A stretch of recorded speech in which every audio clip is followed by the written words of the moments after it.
There's something hauntingly beautiful about words that find us when we need them most. Not the ones that demand attention, but the ones that arrive like a whisper in the storm, reminding us to breathe. There's a line that's lived in the hearts of millions for decades, not shouted, not forced, but carried softly like a prayer. Let it be. It's simple, it's powerful, and it holds within it a truth so profound that even thousands of years of ancient wisdom bow to its message. But what does it really mean, to let it be? To surrender not in defeat but in clarity. To stop grasping for what once was or chasing what could be and instead fall gently into what is? This question isn't just poetic, it's deeply practical, because every one of us, in one way or another, is walking through life carrying things we were never meant to hold. There's a moment, maybe you felt it, when the world gets too heavy, when the noise inside your head drowns out everything around you, when you're not sure if what you're carrying is heartbreak or exhaustion or both. And just when you think the weight might break you, a truth rises from somewhere deep inside. You don't have to carry it all. You can let it be. This wisdom doesn't belong to any one place or people. It lives in the space between surrender and peace. And in Buddhism, this space is where liberation begins. The Buddha didn't teach that life was easy. He didn't promise endless happiness or a path free from pain. What he gave us was something far more honest. The truth that life contains suffering. That pain, loss, and change are not mistakes in the system. They are the system. And yet, within that suffering, there is also a way out. Not through resistance, not through denial, but through understanding, through release, through letting it be. He called this understanding the Four Noble Truths. And the first truth is simple and raw. Suffering exists. No one escapes it. Whether it's the ache of losing someone you love, the sting of disappointment, or the slow burn of self-doubt, we all feel it. But the second truth reaches deeper. Suffering has a cause. And more often than not, it's not the event itself that breaks us. It's our clinging to what we wish had been. We hold on to memories like lifelines. We replay moments trying to change them with the mind. We resist the truth of what is because we are terrified of what it means to let go. But what if letting go isn't falling apart? What if letting go is the beginning of becoming whole? The third and fourth truths offer us that possibility. There is a way out of suffering, and that way is not hidden in mystery or reserved for saints.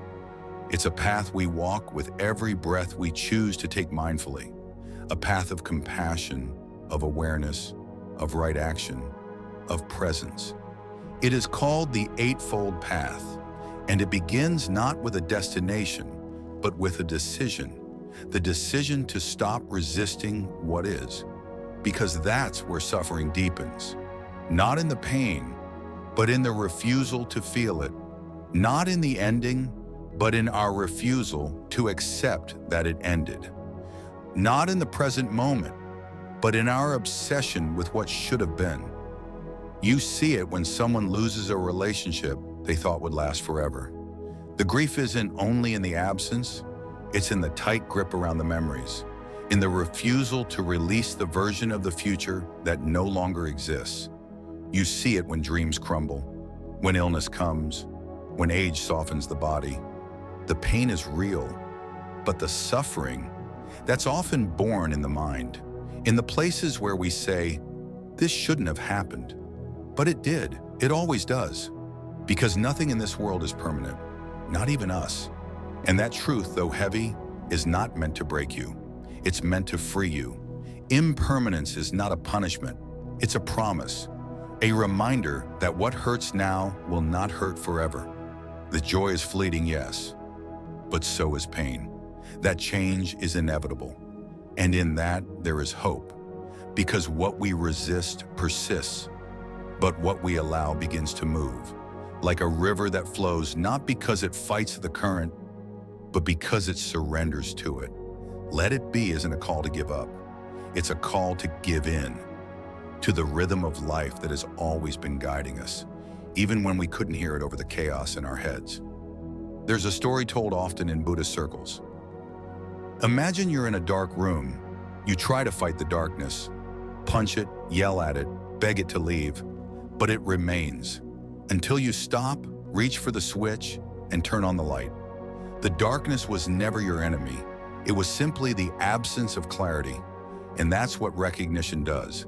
It doesn't fix everything, but it helps you see. And once you see, you begin to understand.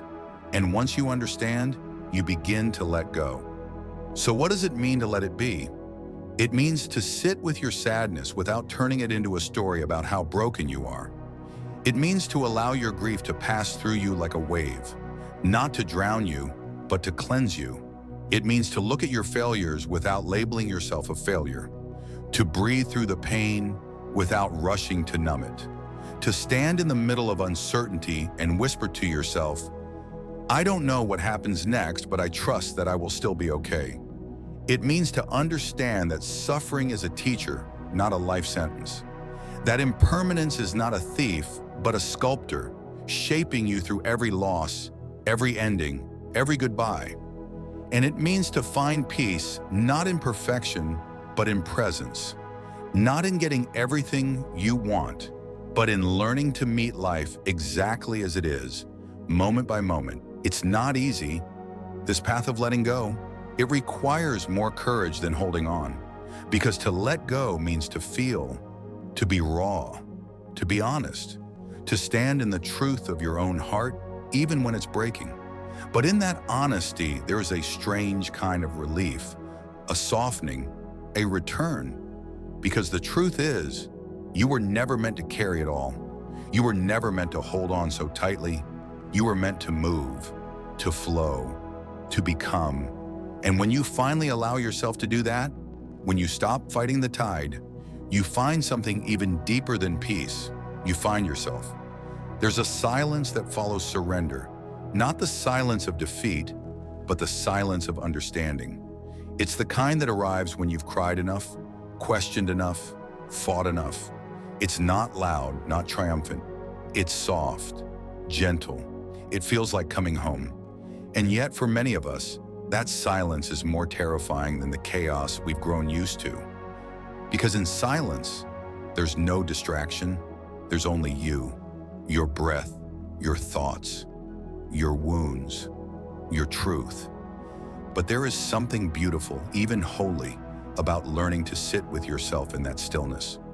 When you stop running, when you stop explaining, when you stop trying to change what is, you begin to hear the deeper music of life, the rhythm of being that's always been playing beneath your resistance, the heartbeat of now. And it tells you, without needing words, that you're allowed to rest here, to soften, to lay your burdens down, not because they're gone, but because they no longer define you. This is what letting it be starts to look like. It's not passive, it's not giving up. It's an act of profound inner strength. To choose presence over panic, to choose breath over control, to choose trust over force. In a world that trains us to fix, to strive, to perfect, letting it be is a quiet revolution. It's an act of rebellion against the belief that everything must be figured out, healed, and wrapped in a bow before you're allowed to feel peace. Let it be means holding space for what is broken without needing to glue it back together. It means looking at your flaws and saying, even this belongs. It means seeing the mess and refusing to label it a failure. Because sometimes the healing isn't in the fixing, it's in the accepting. In the deep breath that says, maybe this too is part of becoming. Buddhist teachings speak often of the middle path, a way of walking through the world without swinging too far toward attachment or aversion. It's the space between clinging and pushing away, between obsession and avoidance. It's the space of presence. And that's what letting it be truly is. It's finding your way back to the center, back to the breath, back to the body, back to what is real. There is a kind of wisdom that only shows up when you stop trying to outsmart your pain, when you stop dissecting it, analyzing it, numbing it, when you just sit with it, breathe with it, Let it speak. Most of us spend our lives trying to silence pain when all it's ever wanted was to be heard, to be acknowledged, to be met without judgment. And when you finally do that, when you look your sorrow in the eyes and say, "I see you," something shifts. Not dramatically, not instantly, but deeply, like the earth moving beneath your feet in a way only you can feel. Your pain softens, not because it vanishes, but because it's no longer being resisted. And resistance is what gives pain its sharpest edges. There's a story told in Buddhist psychology about the two arrows. The first arrow is the pain itself, the breakup, the loss, the betrayal, the illness. The second arrow is the story we attach to it, the mental narrative we build. This shouldn't have happened. It's all my fault. I'll never be okay again. The second arrow is what causes the suffering. And the beautiful thing is, you may not be able to control the first arrow, but the second one, that's in your hands. Letting it be means putting down the second arrow. It means refusing to stab yourself over and over with stories that only deepen the wound. It means allowing yourself to feel the sting of life without turning it into a life sentence. And this changes everything, because you begin to understand that your power doesn't come from controlling life. It comes from learning how to respond to it with breath, with grace, with kindness, with the quiet strength of someone who no longer needs certainty to feel safe. Letting it be doesn't mean you stop dreaming or hoping or growing. It means you stop forcing. You stop needing everything to happen on your timeline. You begin to trust that what is unfolding is not random, that there is intelligence in the mystery, that just because you can't see the purpose yet doesn't mean there isn't one. Think of the way nature moves. The seasons don't rush. The trees don't fight winter. The rivers don't resist the banks. There's a rhythm to it all, a surrender that is not passive but wise. Nature trusts the process, and maybe it's time we learn to do the same. There's a stillness that lives in the center of every storm, a place where the winds are howling around you, but within you, there's calm. That place is presence. That place is letting it be. You can live in the middle of uncertainty and still be grounded. You can face the unknown without collapsing. You can hold grief in one hand and gratitude in the other.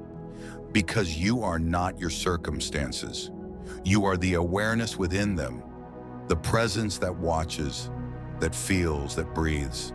And presence, no matter how fragile it may feel, is the most powerful thing you have. Letting it be is not a retreat, it's a return to yourself, to the part of you that knows how to be still, that knows how to listen, that knows that even the hardest days will pass, that the light doesn't always arrive with noise. Sometimes it slips in quietly through the cracks of a weary heart that finally stopped trying to hold everything together. And in that stillness, in that letting go, something sacred happens. You begin to feel not just peace, but grace, the kind that can't be explained, only experienced. The kind that says, you're allowed to be here exactly as you are. No fixing, no striving, no explaining, just being. And maybe that's the whole point, not to master life, but to meet it, to breathe through it, to walk with it, not ahead of it, not behind it, but with it, one moment at a time, one breath at a time, one truth at a time. You don't have to have it all figured out. You just have to be willing to show up, fully, honestly, softly, and let it be. Some truths don't shout their arrival. They just settle into your bones like they've been there all along. You don't always notice the exact moment it happens, but one day you feel different, lighter, quieter, not because the chaos outside has disappeared, but because something inside of you has softened. It's the moment you realize that peace isn't something you find. It's something you allow. And more often than not, it's been waiting for you behind everything you've tried so hard to control. Letting it be begins in the smallest moments, the moments where you pause instead of react, where you exhale instead of explain, where you choose presence over performance. Not because you've given up, but because you finally learned that presence is not passivity, it's clarity. And with clarity comes freedom. There's a freedom that exists on the other side of letting go. Not the kind that comes from escaping life, but the kind that comes from finally living it without armor. The kind that no longer needs to control every outcome to feel safe. The kind that knows I can be okay even when things aren't. So much of suffering is born in the space between how life is and how we think it should be. We carry these unspoken agreements, beliefs that whisper, it should have lasted, or they should have stayed, or this should feel different. But life doesn't bend to our expectations. It moves in its own rhythm. And when we try to fight that rhythm, we exhaust ourselves. We wear down the soul trying to force the world to be what we imagined instead of what it is. Letting it be doesn't mean you don't care. It means you've stopped trying to micromanage the divine. It means you're learning to trust the wisdom in the unfolding, even when you don't understand it, even when it hurts. That kind of trust is not naive. It's earned. It's built breath by breath, surrender by surrender, over thousands of quiet moments where you've seen life fall apart and come together again in ways you never could have scripted. It's the trust that says, I may not like this. I may not have chosen this, but I will meet it. I will stay present with it. I will allow it to move through me instead of resisting it with every fiber of my being. Because pain, when resisted, multiplies, but pain, when welcomed, transforms. There's something sacred about meeting yourself in the middle of your mess. Not trying to fix it, not trying to change it, just sitting with it, holding it, letting it breathe. When you stop fighting your reality, you stop adding layers of suffering to your already aching heart. And suddenly things begin to shift. Not outside of you, but within you. You begin to see that so much of your suffering came not from what happened, but from your refusal to feel it, from the stories you told yourself about what it meant, from the judgment you placed on your own pain. But pain doesn't need your judgment. It needs your presence, your willingness to say, yes, this hurts, and yes, I'm still here. And once you start living that way, with presence instead of pressure, you begin to notice the details of life again. The way the light filters through the window in the morning, the way your breath feels as it moves in and out of your body, the way silence can hold you like a friend. These are the moments that make life feel meaningful, and they are so easily missed when you're constantly trying to fix something that's simply asking to be felt. Letting it be doesn't mean staying stuck. It means trusting that healing doesn't always look like movement. Sometimes it looks like stillness, like rest, like doing absolutely nothing except choosing not to abandon yourself again. The world will tell you to hustle, to grind, to push through. But your soul has a different language. It speaks in seasons, in cycles, in moments of stillness that can't be measured in productivity. And when you start listening to that voice, your true voice, you begin to remember who you were before the noise, before the pressure, before the belief that you needed to earn your right to exist. You begin to live from a different place, a quieter place, a place where being is enough. And from that place, you begin to see that not every chapter needs to be rewritten. Some just need to be closed, not because you failed, but because you've grown. Because you no longer need to carry stories that don't reflect who you are becoming. You stop needing closure from people who were never capable of giving it. You stop needing answers to questions that were never yours to ask. You stop trying to force clarity in situations that were never meant to make sense. Instead, you let it be. You let the questions stay unanswered. You let the endings remain unwrapped. You let the silence speak. And in that letting go, you find something far more valuable than the answers you were chasing. You find peace, not the kind that comes with certainty, but the kind that holds space for mystery. You realize you don't have to understand everything to find meaning. You don't have to be okay all the time to be worthy of love. You don't have to know what comes next to trust where you are. All you have to do is stay. Stay with yourself. Stay with your breath. Stay with the truth that even now, in this very moment, you are enough. Not when you heal, not when you arrive. Now, exactly as you are. And maybe that's what letting it be really means. Not that you stop caring, but that you stop carrying what was never yours to begin with. You let go of the weight and you come home to yourself. It's strange how tightly we hold on to things that were never ours to keep. Stories we outgrew, relationships that no longer see us, identities that feel more like cages than homes. But we cling to them, not because they nourish us, but because they're familiar, because they remind us of who we were before we knew better. Because letting go doesn't just mean releasing what's outside of us. It means releasing parts of ourselves that were once rooted in survival. And survival runs deep. It wraps itself around the nervous system. It teaches us to hold on long after something has stopped serving us. It tells us, don't let go. You won't survive without this. But here's the truth. You've already survived so much. You've already released pieces of your past that once defined you. You've already walked away from moments you thought would break you. And still, here you are, breathing, becoming. Letting it be isn't just a mantra, it's a practice. A daily devotion to softening your grip, to loosening the tension in your chest, to breathing through the urge to fix what's never asked for your control. It's not passive, it's intentional. It requires trust, courage, and a willingness to meet the present moment with compassion instead of critique. Because there's a voice inside you, a tender one, often buried beneath all the noise, that has been whispering this truth all along. You are allowed to feel without fixing. You are allowed to sit without solving. You are allowed to be without becoming. But that kind of allowance is radical in a world obsessed with change. We're taught that peace is on the other side of effort, that healing requires force, that growth must be measurable.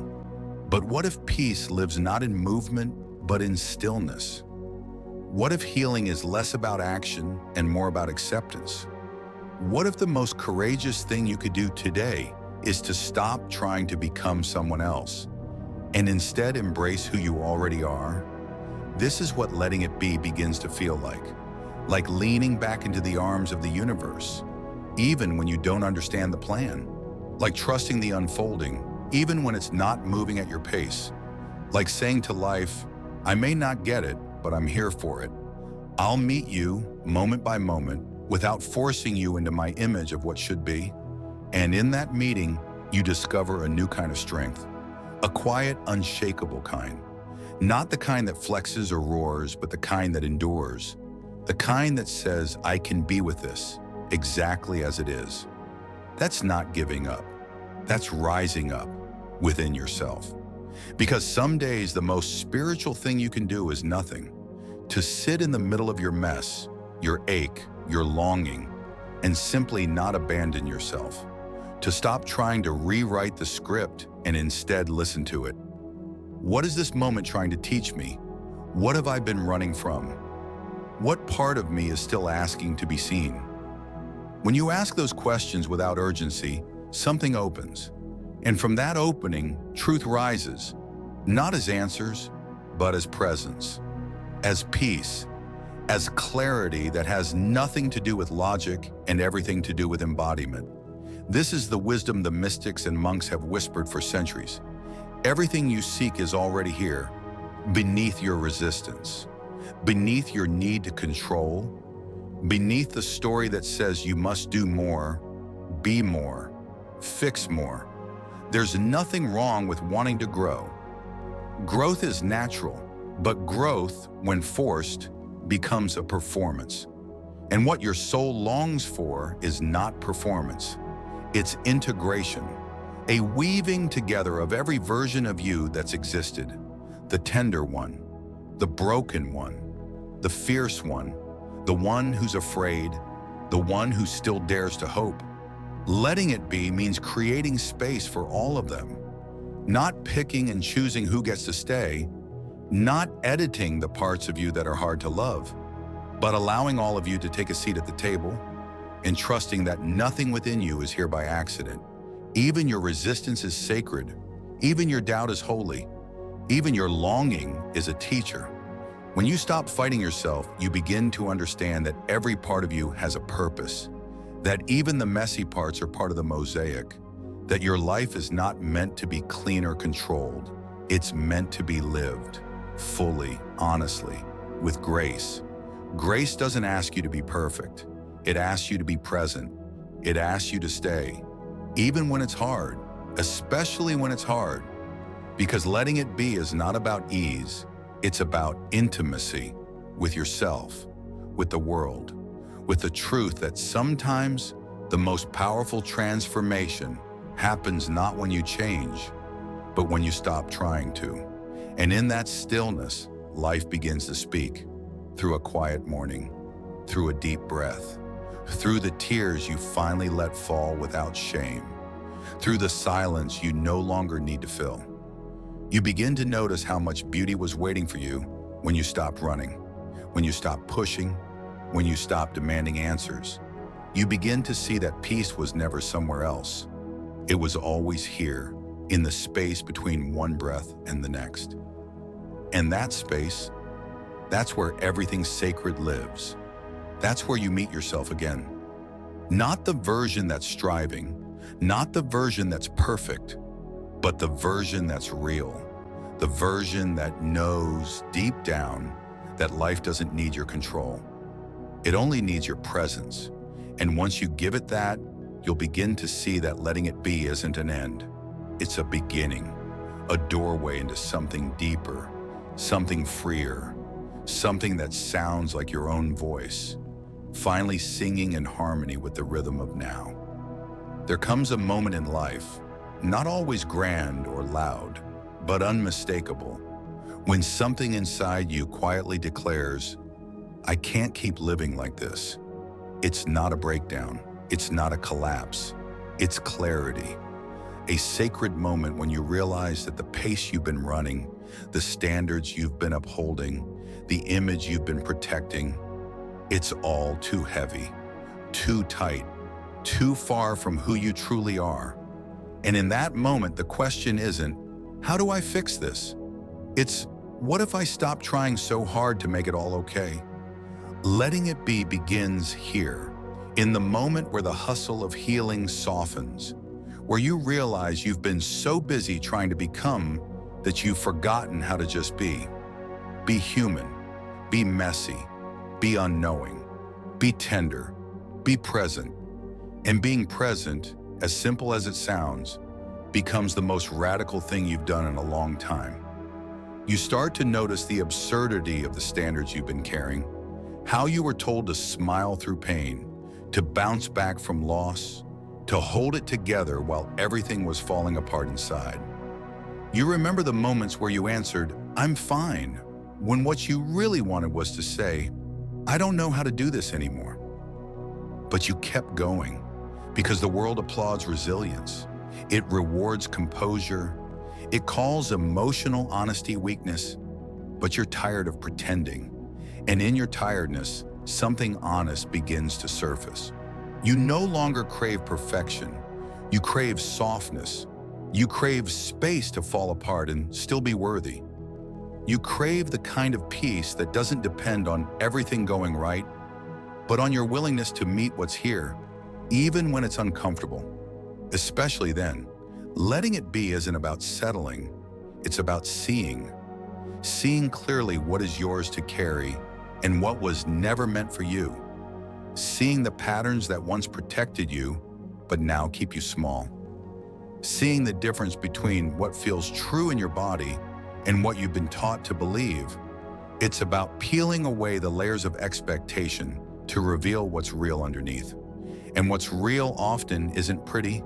It's raw, it's uncertain, it's tender in all the places you thought needed to be tough. but it's also where your humanity lives. In the tears that finally fall, in the laughter that bursts through after weeks of numbness, in the moment you choose not to push yourself, but to hold yourself gently instead. There is wisdom in that kind of surrender, not the kind that waves a white flag, but the kind that says, I'm done trying to force my way through life. The kind that honors your limits, that says no when your body is screaming for rest, that walks away from chaos, not because you're giving up, but because you're choosing yourself. You learn to let things unfold without rushing the outcome, to let relationships breathe without gripping them so tightly, to let your emotions rise and fall like waves, trusting that none of them define you. They're just visitors, messengers, and when you stop resisting them, they begin to teach you. Your anger teaches you where your boundaries have been crossed. Your grief teaches you how deeply you've loved. Your anxiety teaches you where you've lost trust in life. Your numbness teaches you that even silence carries a message. Letting it be means listening to those messengers without judgment, without needing to fix them, just allowing them to sit beside you like old friends with stories you haven't yet heard. And as you listen, something else happens. You begin to change, but not in the way you thought change would look. You don't become someone else. You become more of yourself. The parts of you that were hidden behind effort and expectation begin to emerge. The gentle parts, the fierce parts, the wounded and wise parts, and together they begin to tell a new story. A story not about conquering life, but about allowing it. Not about rising above your pain, but about walking through it with grace. And grace doesn't mean you don't struggle. It means you don't shame yourself for struggling. It means you choose compassion over criticism. It means you stop demanding that you always get it right. And in that choice, life starts to feel different.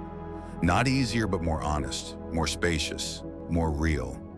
You begin to notice the sacred in the ordinary, the way sunlight lands on your skin, the quiet joy of a deep breath, the stillness in a room where you no longer feel the need to perform. You notice that peace doesn't require grand gestures. It requires presence. And presence doesn't come when you finally arrive at some mythical destination.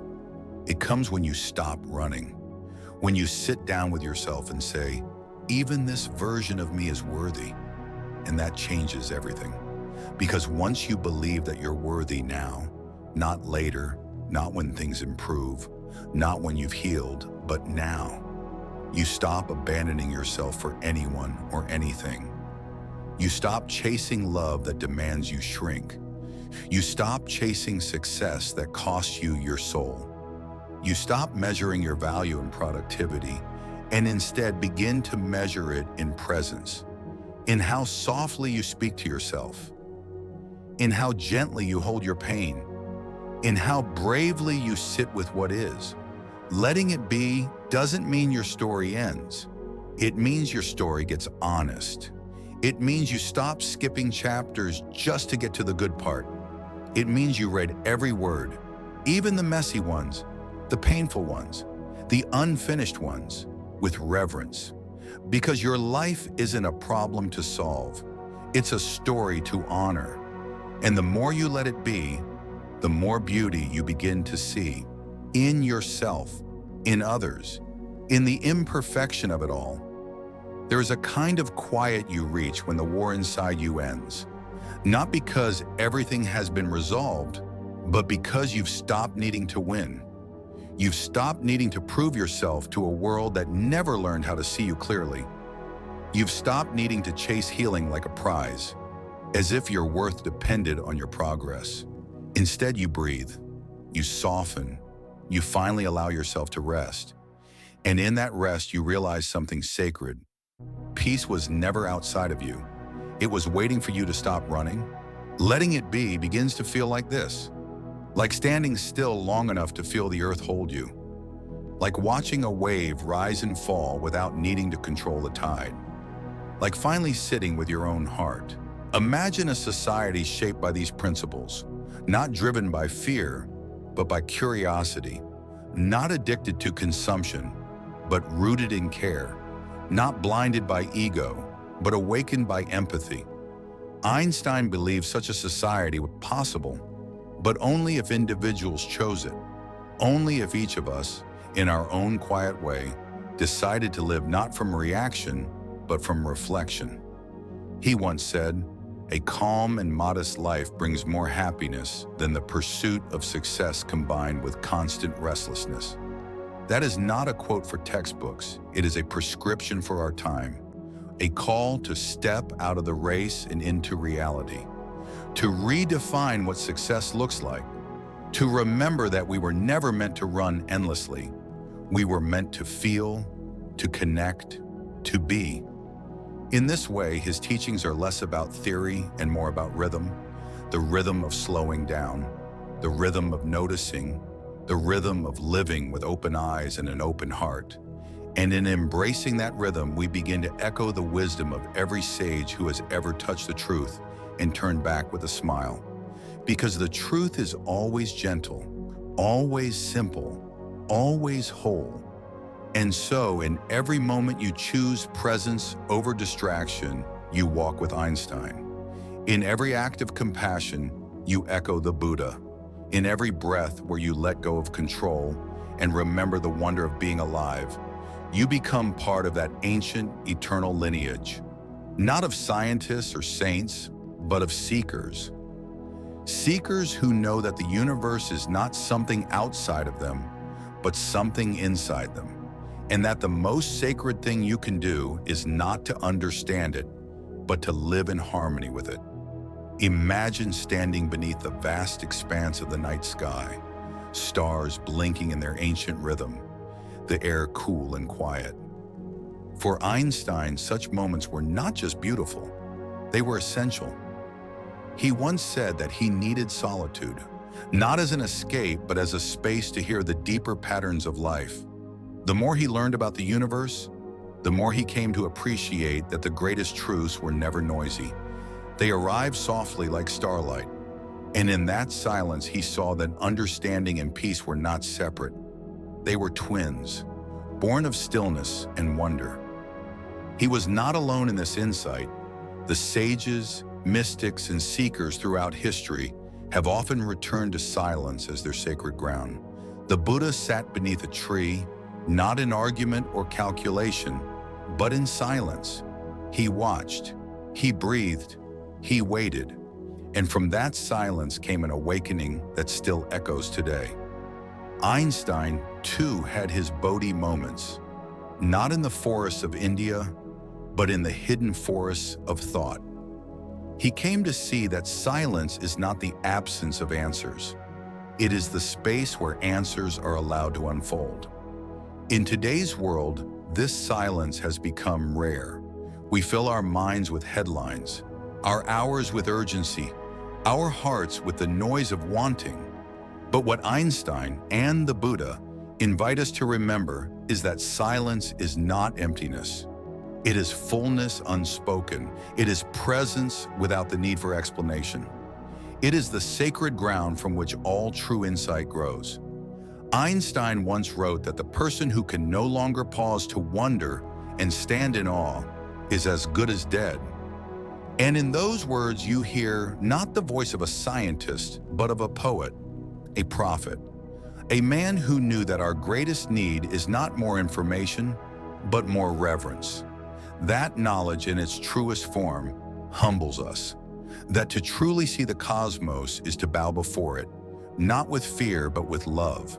He found that love not only in galaxies, but in gestures, in the quiet dignity of a kind person, in the laughter of a child, in the unwavering loyalty of a dog. He believed in the sanctity of small things, in the holiness of the human heart.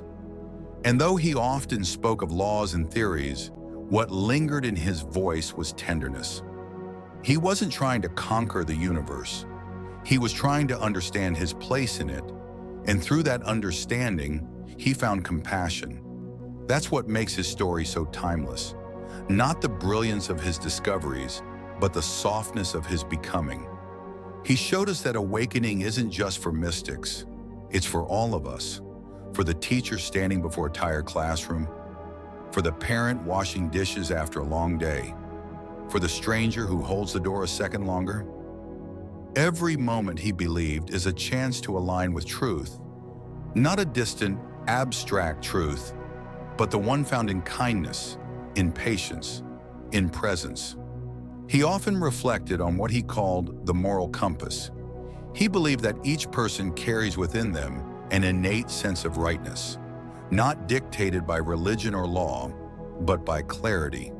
And this compass, he said, can only be heard when we quiet the noise, when we stop chasing approval and begin listening to that small, still voice within.